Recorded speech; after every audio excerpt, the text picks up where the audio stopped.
আসসালামু আলাইকুম। সবাই কেমন আছেন? আশা করছি সবাই ভালো আছেন। আলহামদুলিল্লাহ, আল্লাহ তাআলার অশেষ রহমতে আমরাও ভালো আছি। দূরে এবং কাছের, দেশে এবং দেশের বাইরে যে যেখান থেকে আমার ভিডিওটি দেখছেন, সবাইকে জানাই আন্তরিক ভালোবাসা ও শুভেচ্ছা। সকালের নাস্তায় একটু নিচে থেকে পরোটা নিয়ে এসেছিলাম, আর বাসায় ডিম ভেজে নিয়েছি, আর সাথে ছিল একটু দুধ চা। আজ যেহেতু বাচ্চার স্কুলে ছুটি ছিল, ঘুম থেকে উঠতে অনেকটাই দেরি হয়ে গিয়েছে, আর সকালবেলা উঠে ঘরের কাজকর্ম করতে গিয়ে অনেকটা লেট করে ফেলেছি নাস্তা করতে। তো সেই চিন্তা থেকে নিচে থেকে একটু পরোটা কিনে নিয়ে এসেছি, গিয়ে দেখি নিচে ডাল ভাজিও শেষ হয়ে গিয়েছে। প্রপার নাস্তাটা আর বাইরে থেকে কিনতে পারিনি, সেই কারণে বাসায় অর্ধেক নাস্তা তৈরি করেছি আর বাইরে থেকে শুধু রুটিটা নিয়ে এসেছি। তো আমার কিন্তু বেশি পছন্দ দুধ চা দিয়ে পরোটা। দুধ চা দিয়ে পরোটা খেতে আমার খুবই ভালো লাগে। তো সকালের এই নাস্তাটা আমি সবসময় পছন্দ করি। সকালবেলা উঠেই হুড়মুড় করে না কিছু খেতে পারি না, অনেক সময় দেখা গিয়েছে যে অনেকটাই লেট করে ফেলি খাওয়া দাওয়ার দিক থেকে। সকালের নাস্তা শেষে একটু দুপুরে রান্না বসিয়ে দিয়েছি, মাঝে দিয়ে ঘরটর গোছানোর কাজগুলো শেষ করে ফেলেছি। একটু স্টিকি রাইস রান্না করেছি, সামান্য একটু লবণ, সামান্য একটু অয়েল দিয়েছি, আর 2 পট চাউল রান্না করেছিলাম। 2 কাপ পরিমাণে চাউল দিয়েছিলাম আর কি, আর 2 কাপ পরিমাণে চাউলে 2.5 কাপের মতন পানি দিয়ে একদম মৃদু আছে স্টিকি রাইসটা আপনারা রান্না করতে পারেন। আমার কাছে কিন্তু স্টিকি রাইসটা খেতে খুবই ভালো লাগে। আর এখানে একটু আলু আর গাজর দিয়ে একটু সাদা ভাজি করে নিব। এই সাদা ভাজিটাও কিন্তু আমার অনেক বেশি পছন্দ। আজকে একটু সাদামাটা রান্না করতে ইচ্ছে করছে, কেন জানি মাছ মাংস কিছুই খেতে ইচ্ছে করলো না। তো সেই কারণে একটু ভেজিটেবল দিয়ে মুগ ডাল মসুরের ডাল একসাথে দিয়ে রান্না করছি, আর একটু আলু আর গাজর দিয়ে সাদা ভাজি করে নিচ্ছি। তো এখানে আমি প্রথমে ডাউলটা একটু সিদ্ধ করে নিয়েছি, মুগ ডাউল আর মসুরের ডাল একসাথে ধুয়ে একটু সামান্য পরিমাণ লবণ দিয়ে সিদ্ধ করেছি। তারপর দিয়ে দিয়েছি গাজর, ফুলকপি আর টমেটো, মানে ঘরে যা সবজি ছিল তাই দিয়েছি আর কি।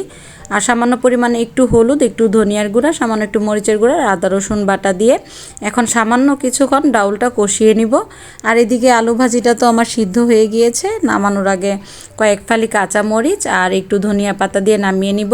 এইভাবে একদম সাদা সাদা করে ভাজি খেয়ে দেখবেন, অনেক ভালো লাগে খেতে।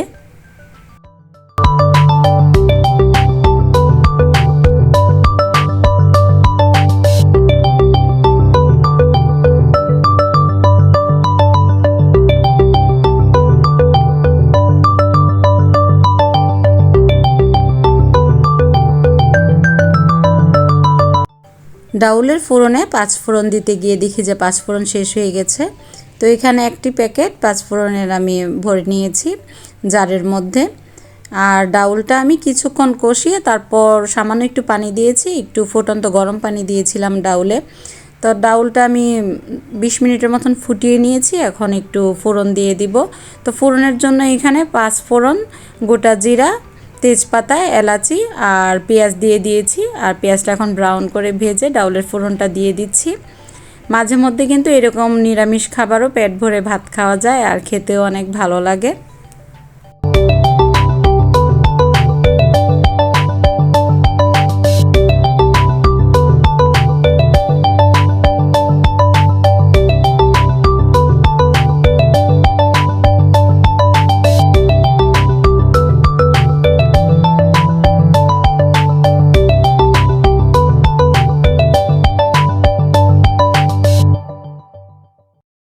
আমার ভিডিওটি এখনও পর্যন্ত যারা দেখছেন, প্লিজ ভিডিওটিতে একটি লাইক দিয়ে ভিডিওটি কন্টিনিউ করবেন, তাহলে আপনাদের মতো অসংখ্য প্রিয় ভাই বোনের কাছে ভিডিওটি পৌঁছে যাবে।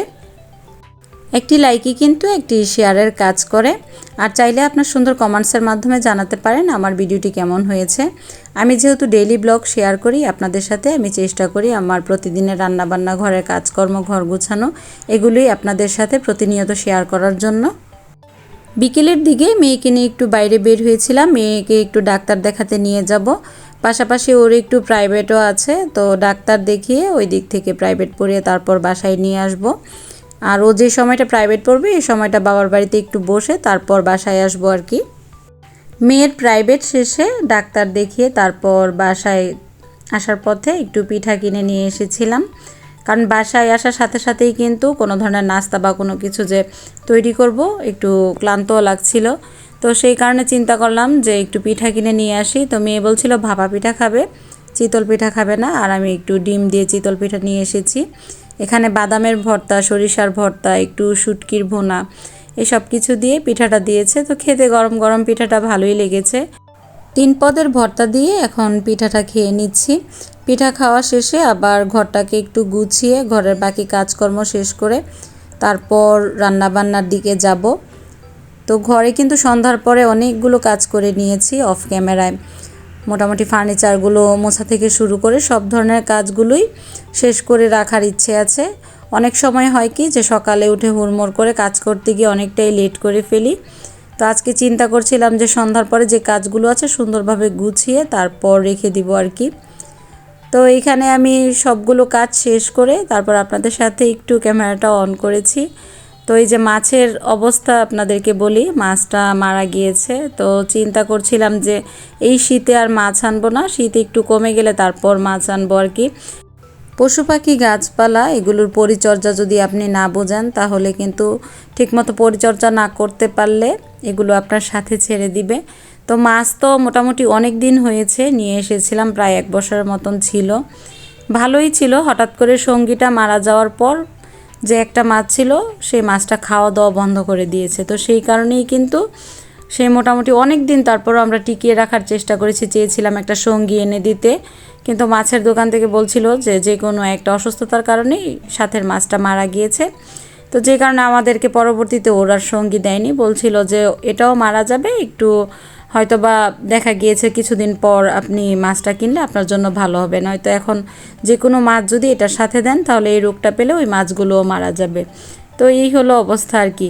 তো সন্ধ্যার পর কাজকর্মগুলো কিন্তু প্রায় শেষ করে ফেলেছি, এখন ঘরটা শুধু ঝাড়ু দেওয়া বাকি আছে।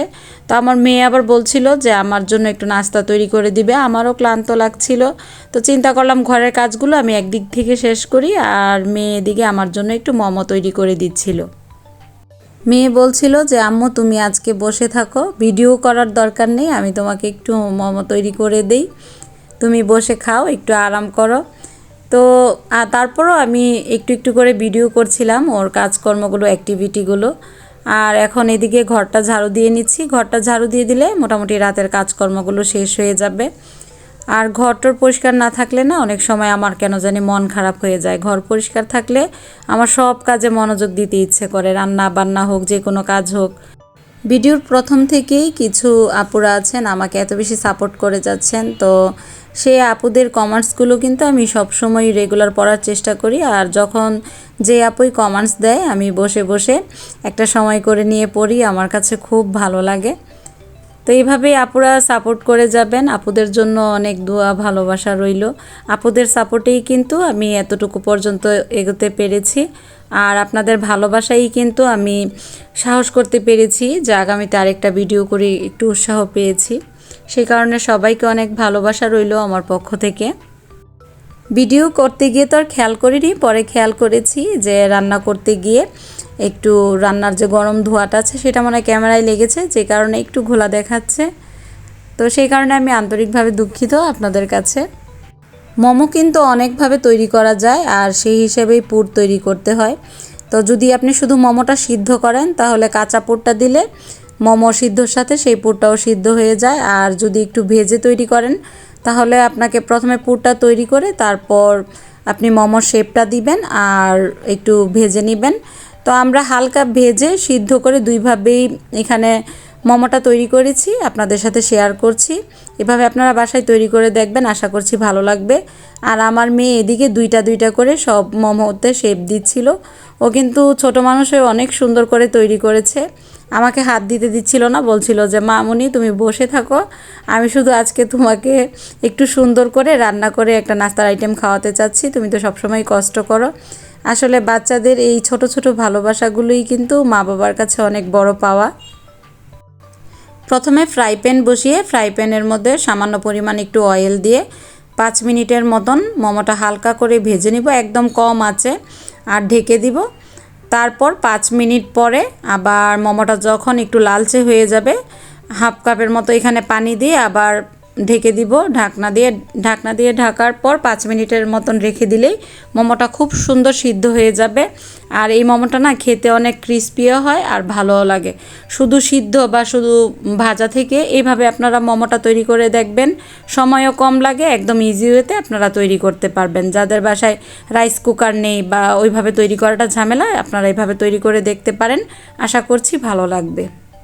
মোমো খেতে খেতে আপনাদের কাছ থেকে আজকে ভিডিও থেকে বিদায় নিচ্ছি। সবার সুস্থতা ও মঙ্গল কামনা করে আজকের মতো ভিডিওটি শেষ করছি। যদি আমার ভিডিওটি ভালো লেগে থাকে চাইলে আমার চ্যানেলটি সাবস্ক্রাইব করে বন্ধু হয়ে আমার পাশে থাকতে পারেন। সবাই ভালো থাকবেন, সুস্থ থাকবেন। আল্লাহ হাফেজ।